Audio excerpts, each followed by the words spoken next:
শুক্র গ্রহ আসলে কতটা ভয়ঙ্কর? শুক্র গ্রহের পৃষ্ঠতলের তাপমাত্রা এতটা বেশি কেন? তার বায়ুমণ্ডল কি সত্যিই এক মুহূর্তে একটি সাবমেরিনকে চূর্ণ করে ফেলতে পারে? আজকের এই এপিসোডের মাধ্যমে আপনি জানতে পারবেন ভবিষ্যতে শুক্র গ্রহে মানুষ বসবাসের জন্য কতটা পরিকল্পনা গ্রহণ করেছে। আদতে কোনো মানুষ কি শুক্র গ্রহে যেতে পেরেছে? মহাবিশ্বের সবচেয়ে ভয়ঙ্কর স্থান বলে খ্যাত শুক্র গ্রহ, সেখানে ভবিষ্যতে মানুষ কিভাবে বসতি গড়ে তুলবে? তাই অনুরোধ করব ভিডিওটি না টেনে শেষ পর্যন্ত দেখার। 1966 সালে তৎকালীন সোভিয়েত ইউনিয়ন পাঠায় ভেনেরা 4 নামে একটি অত্যাধুনিক প্রযুক্তির মহাকাশযান। ভেনেরা 4, যার একমাত্র লক্ষ্য ছিল শুক্র গ্রহে নামা এবং সেখানকার বাস্তব অবস্থা জানা। এটি হলো পৃথিবীর ইতিহাসে প্রথম মহাকাশযান যেটি শুক্র গ্রহের উদ্দেশ্যে যাত্রা করে। যখনই এটি শুক্র গ্রহে প্রবেশ করে এবং তার বায়ুমণ্ডলের সংস্পর্শে আসে, তখনই ভেনেরা 4 এর সাথে পৃথিবীর যোগাযোগ সম্পূর্ণরূপে বিচ্ছিন্ন হয়ে যায়। তবে তার সাথে পৃথিবীর যোগাযোগ বন্ধ হওয়ার আগে সে কয়েকটি ছবি ও গুরুত্বপূর্ণ কয়েকটি সিগন্যাল পাঠায়। তার সর্বশেষ প্রেরিত তথ্য অনুযায়ী শুক্র গ্রহের বায়ুমণ্ডলের তাপমাত্রা ছিল পৃথিবীর তুলনায় দ্বিগুণ এবং এর তাপমাত্রা ছিল প্রায় 280 ডিগ্রি সেলসিয়াস।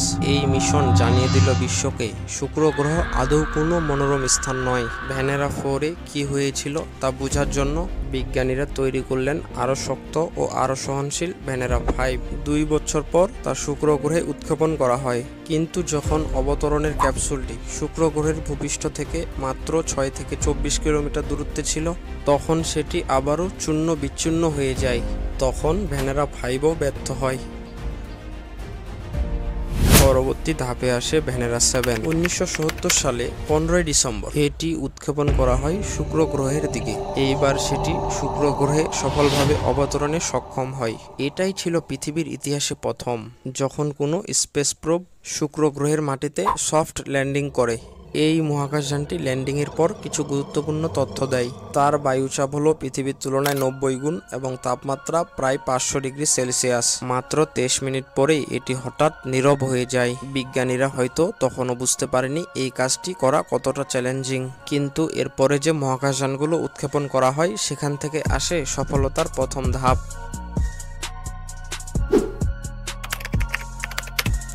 1975 সালে ভেনেরা 9 এবং ভেনেরা 10 উৎক্ষেপণ করা হয়। এর অবতরণের মলিউল তীব্র তাপ ও তীব্র বায়ুচাপের মধ্যেও টিকে থাকে। এই মহাকাশযানটি শুক্র গ্রহে সফলভাবে অবতরণ করে এবং পৃথিবীতে পাঠিয়ে দেয় শুক্র গ্রহের পৃষ্ঠের ছবি। যদিও ছবিটি ছিল কেবল একটি সাদা কালো প্যারামেটিক শট, তবুও সেটাই ছিল পৃথিবীর ইতিহাসে প্রথম শুক্র গ্রহের দর্শন। তথ্য জানায় পৃষ্ঠের গড় তাপমাত্রা ছিল 463 ডিগ্রি সেলসিয়াস, যা দিয়ে সীসাও গলে যাবে। বায়ুমণ্ডলে 96.5% হলো কার্বন ডাই অক্সাইড এবং 3.5% নাইট্রোজেন এবং অল্প পরিমাণ রয়েছে সালফার ডাই অক্সাইড। এর চূড়ান্ত গঠনেই সৃষ্টি করেছে একটি গ্রিনহাউস এফেক্ট, যার ভেতরে একবার তাপ ঢুকলে সেটি আর বাইরে বের হতে দেয় না, যার ফলে গড়ে ওঠে উচ্চ তাপ ও চাপের পরিবেশ।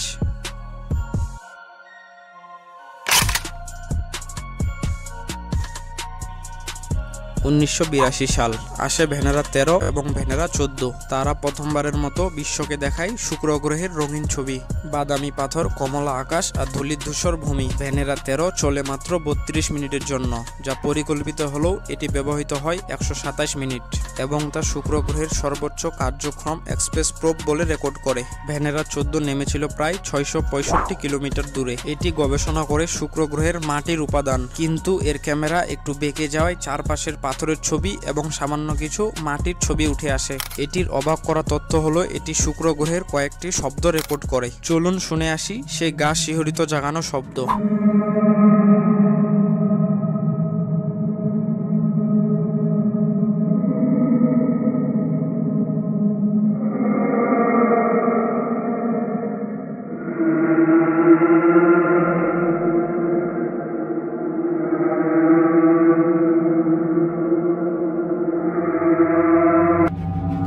এরপর 1990 সালে মার্কিন যুক্তরাষ্ট্র পাঠায় ম্যাজেলান। এর রাডার স্যাটেলাইট 4 বছর ধরে স্ক্যান করে শুক্র গ্রহের প্রায় 98% অঞ্চল। রাডার তরঙ্গ ও প্রতিফলনের মাধ্যমে দেখা যায় উঁচু আগ্নেয়গিরি, বিস্তীর্ণ লার্ভার সমতল ও আঁকাবাঁকা খাদ এবং এক ধরনের বিশেষ গঠন যার নাম বিজ্ঞানীরা দিয়েছেন তেসেরা। এগুলো থেকে বোঝা যায় শুক্র গ্রহ এক ভয়ঙ্কর আগ্নেয়গিরির জগৎ, যেখানে প্রতি মুহূর্তে আগুনের লার্ভা স্রোতের মতো বইতে থাকে। বিজ্ঞানীরা এই তথ্যের উপর ভিত্তি করে 3D ম্যাপ তৈরি করেন। 2005 সালে ইউরোপীয় মহাকাশ সংস্থা পাঠায় ভেনাস এক্সপ্রেস, যেটি বিভিন্ন ধরনের তরঙ্গ, শব্দ ও ভূমি স্ক্যান করতে থাকে। 2006 থেকে 2014 সাল পর্যন্ত ইনফ্রারেড স্পেকট্রোমিটার দিয়ে শুক্র গ্রহের মাটি স্ক্যান শুরু হয়। এর ফলাফল বিশ্বকে চমকে দেয়। শুক্র গ্রহের কিছু লার্ভা প্রবাহ মাত্র কয়েক হাজার বছরের পুরনো, মানে শুক্র গ্রহে আজও অগ্নিগিরি সক্রিয় রয়েছে। একই সময়ে ইউরোপীয় বিপি কলম্বো ও নাসা তাদের পার্থক্য সোলার খুঁজে পায়। তারা দেখতে পায় শুক্রের চৌম্বকত্ব, প্লাজমা, এমনকি বায়ুমণ্ডল থেকে পালিয়ে যাওয়া অক্সিজেন ও কার্বন ডাইঅক্সাইডের আণবিক রেকর্ড। এটি প্রমাণ করে যে শুক্রের সৌরবায়ু ধীরে ধীরে অক্সিজেন, পানি ও কার্বন ডাইঅক্সাইড কেড়ে নিয়েছে। এক সময় শুক্র হয়তো আমাদের মতোই জলময় ও প্রাণবান, আমাদের মতো একটি সুন্দর জগৎ ছিল, কিন্তু সময়ের প্রভাবে সেটি পরিণত হয়েছে সৌরজগতের সবচেয়ে ভয়ঙ্কর গ্রহ হিসাবে। শুক্র গ্রহের উদ্দেশ্যে 2টি নতুন অভিযান শুরু হতে যাচ্ছে। নাসা তৈরি করেছে 2টি নতুন স্পেস প্রোব। স্পেস 2টিতে থাকবে নাসার এক বিশেষ অভিযান, ডেভিনিস এবং ভেরিটাস। ডেভিনিস গবেষণা করবে শুক্র গ্রহের গভীর বায়ুমণ্ডল। এটি একটি শক্ত ক্যাপসুল নামাবে যা সরাসরি পরিমাপ করবে শুক্র গ্রহের বায়ুমণ্ডল ও পরিমাণ, যা থেকে জানা যাবে তার বিবর্তন ও রহস্য।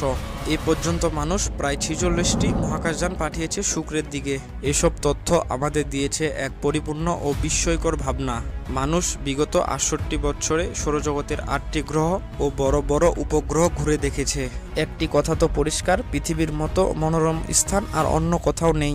শুক্র গ্রহে মানুষের বাসস্থান কোনোদিনও সম্ভব নয়। পৃথিবী ছাড়া অন্য কোনো গ্রহে মানুষের বাসস্থান হয়তো কল্পনায় থেকে যাবে। তাই আসুন আমরা আমাদের বাসযোগ্য একমাত্র গ্রহকে ভালোবাসি, তার যত্ন নিই, কারণ এটা আমাদের শেষ আশ্রয়। ভিডিওটি ভালো লাগলে চ্যানেলটি সাবস্ক্রাইব করে রাখুন, আর সবার আগে ভিডিও পেতে চাইলে পাশের বেল আইকনটি বাজিয়ে দিন। আর এই সুন্দর পৃথিবীর যত্ন নেওয়া আমাদের সকলেরই দায়িত্ব।